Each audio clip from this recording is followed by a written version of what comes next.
The Chapter 7 of Garden of Banban brought us many good moments, but it also brought us a very sad moment, so you need to create the death scene of BITTERGIGGLE with clay. Also, I will be creating his infernal version and telling you more about this new chapter, so get comfortable and enjoy this video.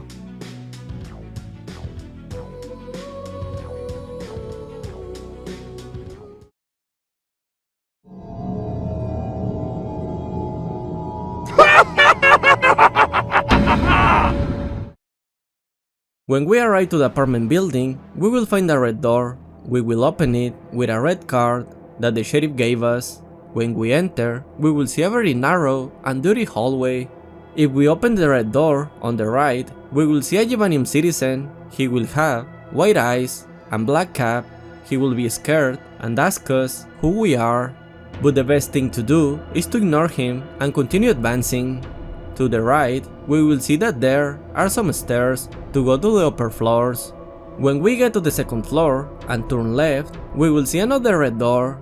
When we enter, we will meet another Yevanian citizen, but this one will have black eyes, and as soon as he sees us, it seems that he's happy, since he tells us that finally someone has responded to his complaint about the noise, because the upstairs neighbor has been yelling and whining for the last hour.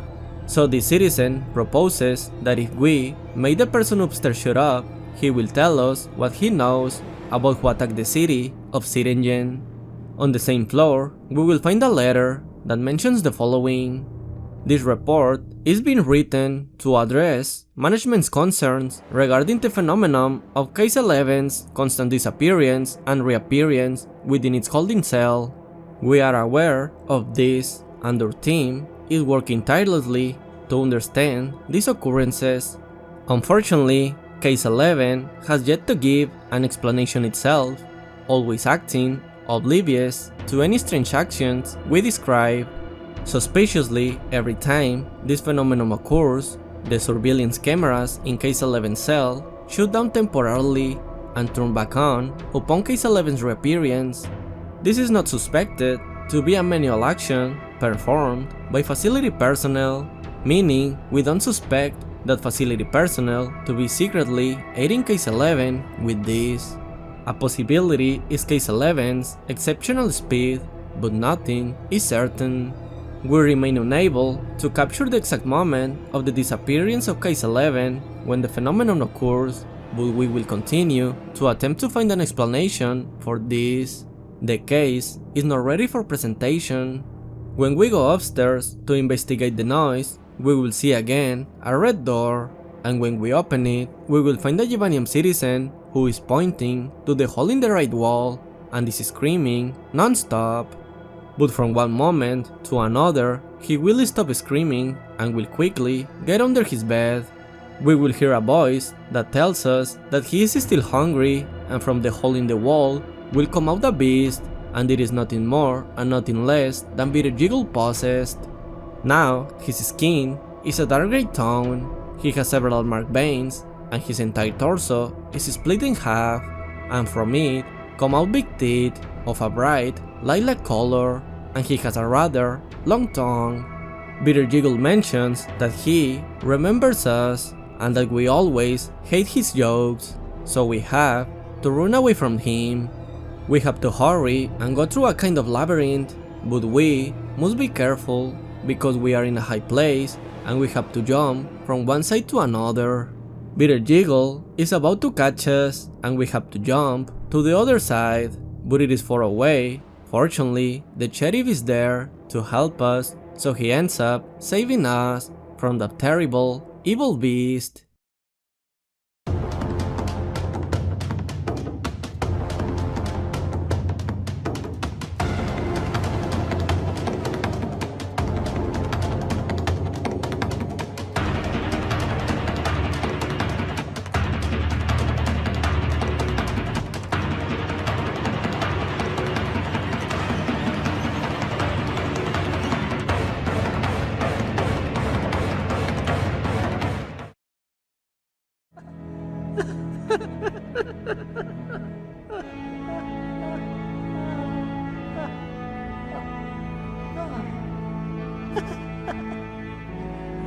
Goodbye, my friends.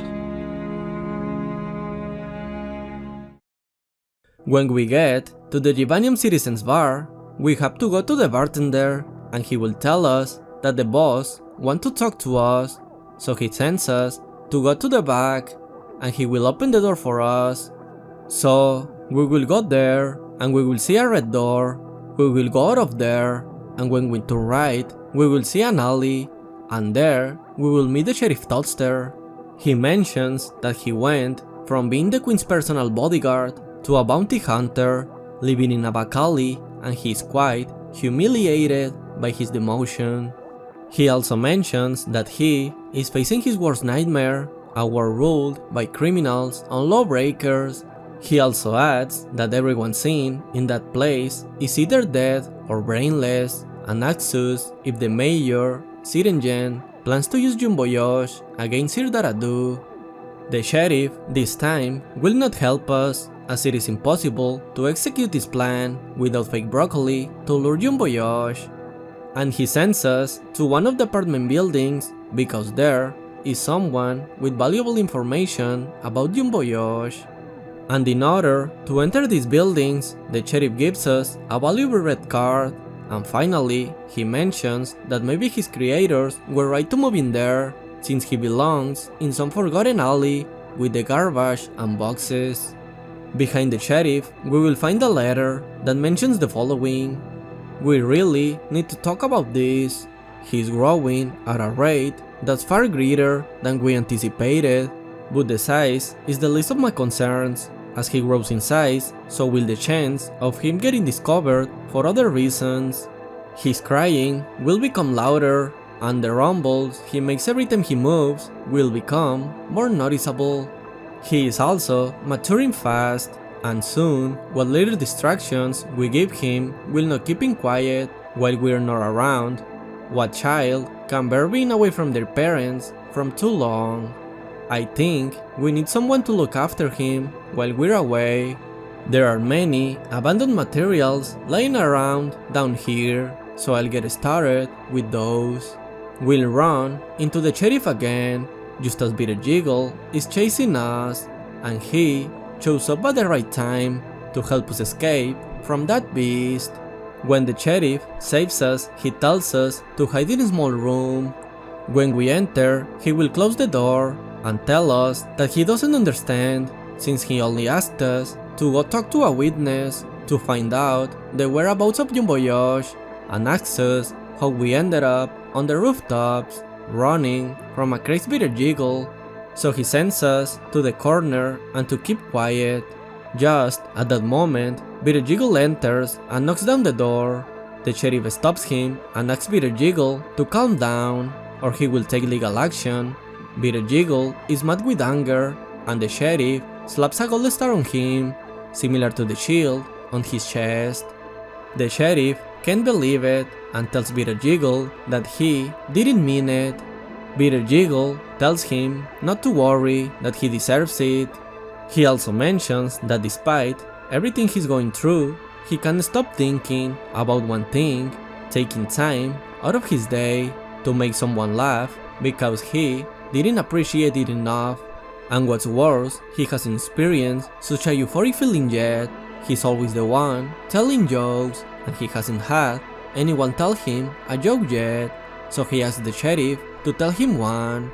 The sheriff tells him he'll try, so he asks him why don't animals eat jesters, to which he replies because they taste funny. But BITTERGIGGLE tells him he doesn't get it, although he mentions that the joke is actually not bad at all, so he starts to laugh, being that the last laugh of our favorite jester. BITTERGIGGLE dies in the arms of his old rival, but in the end they were able to reconcile and be good friends. The sheriff, with a sad expression on his face, says goodbye to his only and best friend, that is, BITTERGIGGLE.